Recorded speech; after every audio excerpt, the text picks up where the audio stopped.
आज मैं आपसे एक सवाल पूछना चाहती हूँ। क्या आपने कभी सोचा है, एक इंसान जो आईएएस बनना चाहता है, वही सुबह अलार्म स्नूज करके दोबारा क्यों सो जाता है? एक ट्रेडर जो जानता है कि रिवेंज ट्रेडिंग उसका अकाउंट ख़त्म कर देगी, लॉस के बाद वही गलती फिर क्यों करता है? एक माँ जो डिसाइड करती है कि आज से फ़ोन कम यूज़ करेगी, 2 घंटे बाद बिना सोचे इंस्टाग्राम क्यों खोल लेती है? एक स्टूडेंट जो हर मंडे अपनी न्यू लाइफ शुरू करता है, फ्राइडे तक वही पुरानी ज़िंदगी क्यों जी रहा होता है? अगर नॉलेज ही सक्सेस होती तो दुनिया का हर डॉक्टर परफेक्टली हेल्दी होता, हर फाइनेंशियल एडवाइज़र बिलियनियर होता और हर मोटिवेशनल स्पीकर कभी डीमोटिवेट ना होता। फिर ऐसा क्यों नहीं है?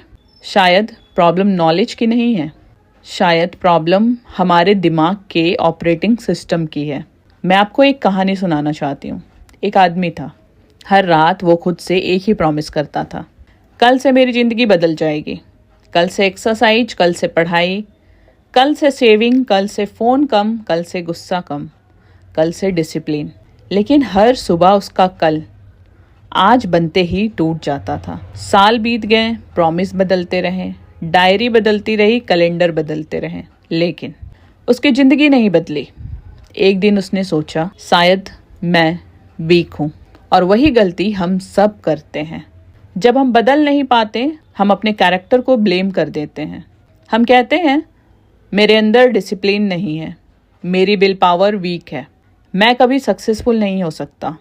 लेकिन आज सिर्फ किताब की हम बात करने वाले हैं। उसने दुनिया को एक बिल्कुल अलग जवाब दिया है। इस किताब ने आपको वीक नहीं बताया है, बल्कि इस किताब के जो लेखक चार्ल्स डुग्गी हैं, वो कहते हैं, आप वीक नहीं हैं, आपका ब्रेन इफ़िशिएंट है और इफ़िशिएंसी की सबसे बड़ी कीमत होती है हैबिट। तो आज हम इसी पर बात करने वाले हैं, the power of habit. Charles Duhigg सिर्फ राइटर नहीं है, उन्होंने फिलॉसफी, साइकोलॉजी, न्यूरोसाइंस और बिहेवियर साइंस पर हुई रिसर्च को एक ऐसी लैंग्वेज में समझाया है जो आम इंसान भी अपनी लाइफ में यूज़ कर सके।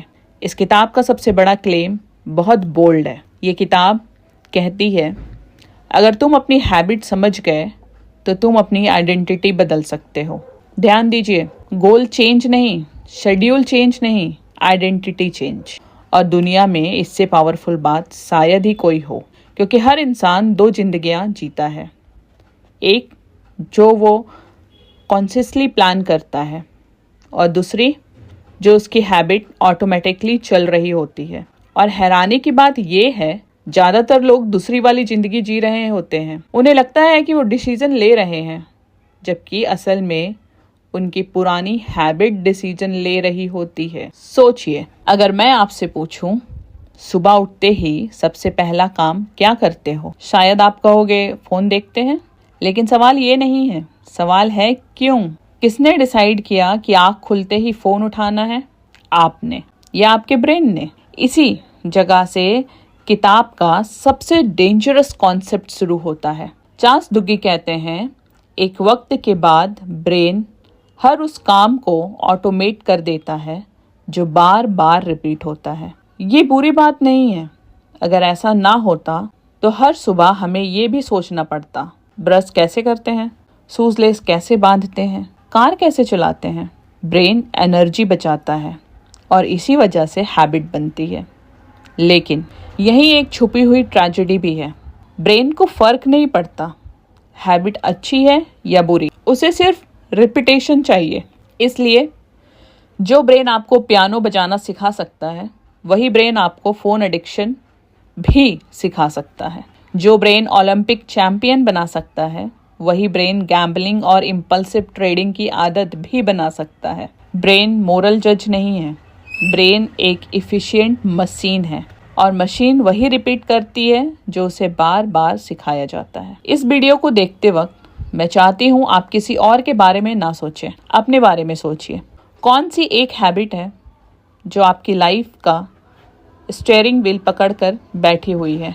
फ़ोन, ओवरथिंकिंग, लेट उठना, जंक फूड, एंगर, प्रोक्रेस्टिनेशन। या अप्रूवल की एडिक्शन।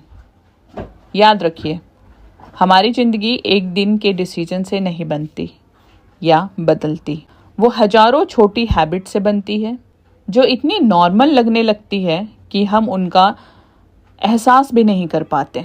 और शायद इसीलिए सबसे खतरनाक जेल वो नहीं होती जिसके गेट बंद होते हैं।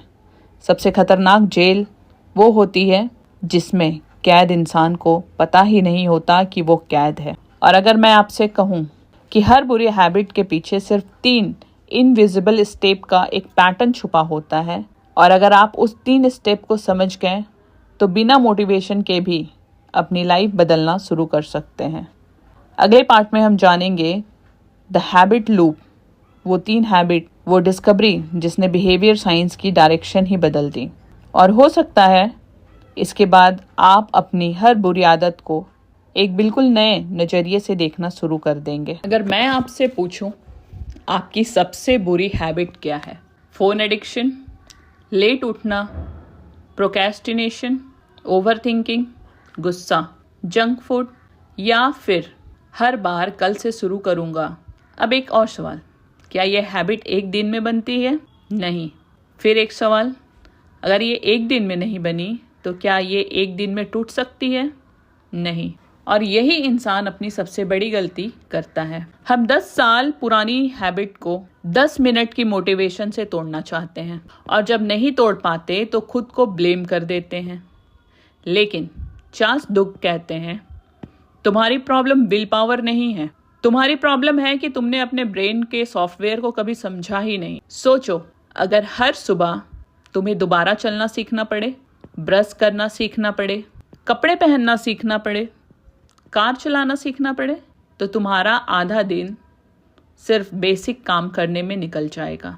इसलिए नेचर ने हमारे ब्रेन को एक एक्स्ट्रा ऑर्डिनरी गिफ्ट दिया, ऑटोमेशन। ब्रेन का एक हिस्सा है बेसल गैंग्लिया। ये ब्रेन का ऑटो पायलट डिपार्टमेंट है।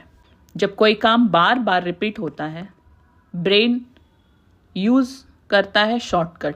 उस बार बार रिपीट हुए काम को वो शॉर्टकट बना देता है। पहले तुम कॉन्शियसली ड्राइव करते हो, मिरर, गियर, ब्रेक, क्लच, ये सब ध्यान रखना पड़ता है। लेकिन कुछ महीनों बाद तुम ड्राइव भी करते हो और साथ में किसी से बात भी। ये मैजिक नहीं, ये ऑटोमेशन है। और इसी ऑटोमेशन ने इंसान को सिविलाइजेशन तक पहुंचाया। लेकिन इसी ऑटोमेशन ने लाखों लोगों को एडिक्शन भी दिया या एडिक्टेड भी बना दिया। ब्रेन एक सवाल नहीं पूछता, ये हैबिट अच्छी है या बुरी। वो सिर्फ पूछता है, क्या ये बार बार रिपीट हो रही है? अगर जवाब हाँ है तो ब्रेन उसे परमानेंट फाइल बना देता है। अब आते हैं इस किताब की सबसे फेमस डिस्कवरी पर। चार्ल्स डुक कहते हैं, हर हैबिट, चाहे दुनिया की कोई भी हैबिट हो, सिर्फ 3 चीज़ों से मिलकर बनी होती है। पहला, क्यू मतलब एक सिग्नल, एक ट्रिगर, एक सिचुएशन, जैसे फ़ोन वाइब्रेशन, स्ट्रेस, लोनलीनेस, घर से घर आना या घर से ऑफिस जाना, सुबह अलार्म बजना, या सिर्फ एक चाय की खुशबू। ये सब क्यूज़ हैं। ब्रेन को मैसेज मिलता है, रूटीन शुरू करो। दूसरा, रूटीन यानी एक्शन, फ़ोन उठाना, चॉकलेट खाना, सिगरेट पीना, ट्रेडिंग ऐप खोलना, इंस्टाग्राम स्क्रॉल करना, एक्सरसाइज करना, मेडिटेशन करना। रूटीन अच्छी भी हो सकती है और बुरी भी। तीसरी आती है रिवॉर्ड, और यही सबसे डेंजरस पार्ट होता है। रिवॉर्ड हमेशा पैसा नहीं होता। कभी रिवॉर्ड होता है स्ट्रेस से रिलीफ, कभी बोर्डम ख़त्म होना, कभी अटेंशन मिलना, कभी वैलिडेशन, कभी सिर्फ डोपामाइन। ब्रेन रिवॉर्ड को याद रखता है और अगली बार क्यू आते ही रूटीन को दोबारा चालू कर देता है। यहीं से हैबिट पैदा होती है। चलिए एक कहानी देखते हैं। राहुल नाम का एक स्टूडेंट था। उसने डिसाइड किया आज से 8 घंटे पढ़ूंगा। सुबह 9 बजे टेबल पर बैठा। 5 मिनट बाद फ़ोन वाइब्रेट हुआ। उसने सिर्फ नोटिफिकेशन देखने के लिए फ़ोन उठाया। एक मैसेज, फिर व्हाट्सएप, फिर इंस्टाग्राम, फिर रील्स। जब उसने क्लॉक देखी 45 मिनट निकल चुके थे। राहुल सोच रहा था मेरे अंदर डिसिप्लिन ही नहीं है, लेकिन सच क्या था? डिसिप्लिन फेल नहीं हुआ था, हैबिट लूप जीत गया था। यानी क्यों? फोन वाइब्रेट हुआ, रूटीन फोन अनलॉक हुआ, रिवॉर्ड क्यूरियोसिटी सेटिस्फाई हुई, डोपामाइन मिला, ब्रेन ने बोला ये प्रोसेस अच्छा है, इसे सेव कर लो। और हर रिपीटेशन के साथ ये लूप और स्ट्रांग होता गया और ये बन गया आपका लूप हैबिट। ध्यान से सुनिएगा, ये लाइन आपकी ज़िंदगी बदल सकती है। हम अपनी हैबिट चूज़ नहीं करते, हम अपनी रिपीटेशन चूज़ करते हैं और रेपिटेशन ही धीरे धीरे हैबिट बन जाती है। एक दिन जिम जाने से कोई फिट नहीं होता, जैसे एक दिन जंक फूड खाने से कोई ऑब्सेस नहीं होता। लाइफ सिंगल डिसीजन का रिजल्ट नहीं होती, लाइफ रिपीटेड डिसीजन का कंपाउंड इंटरेस्ट होती है। इसलिए अगर आज आप सिर्फ 1% बेटर हैबिट चूज करते हैं तो शायद कुछ दिनों तक कुछ ना बदले, लेकिन कुछ महीनों बाद आप खुद को पहचान नहीं पाएंगे। मैं चाहती हूँ अभी इसी वक्त आप वीडियो पॉज कीजिए, एक पेपर लीजिए और लिखिए मेरी सबसे बुरी हैबिट क्या है। उसके बाद लिखिए उस हैबिट का क्यों क्या है, रूटीन क्या होता है और मुझे रिवॉर्ड में क्या मिलता है। अभी उस हैबिट को तोड़ना मत, सिर्फ उसका आप मैप बनाइए, क्योंकि जिस प्रॉब्लम का मैप मिल जाता है उसका सॉल्यूशन भी मिलना शुरू हो जाता है। लेकिन यहाँ एक बहुत बड़ा सवाल खड़ा होता है, अगर हर हैबिट सिर्फ क्यू, रूटीन और रिवॉर्ड से बनी है तो क्या हम सिर्फ रूटीन बदल कर अपनी पूरी जिंदगी बदल सकते हैं? चांस दुग्गी का जवाब है हाँ, लेकिन एक कंडीशन के साथ, और वही कंडीशन इस किताब का सबसे पावरफुल कॉन्सेप्ट है। अगले एपिसोड में हम जानेंगे the golden rule of habit change, एक ऐसा प्रिंसिपल जिसने एडिक्शन रिकवरी से लेकर ओलंपिक एथलीट्स और सक्सेसफुल लीडर्स तक लाखों लोगों की हैबिट ट्रांसफॉर्मेशन में मदद की।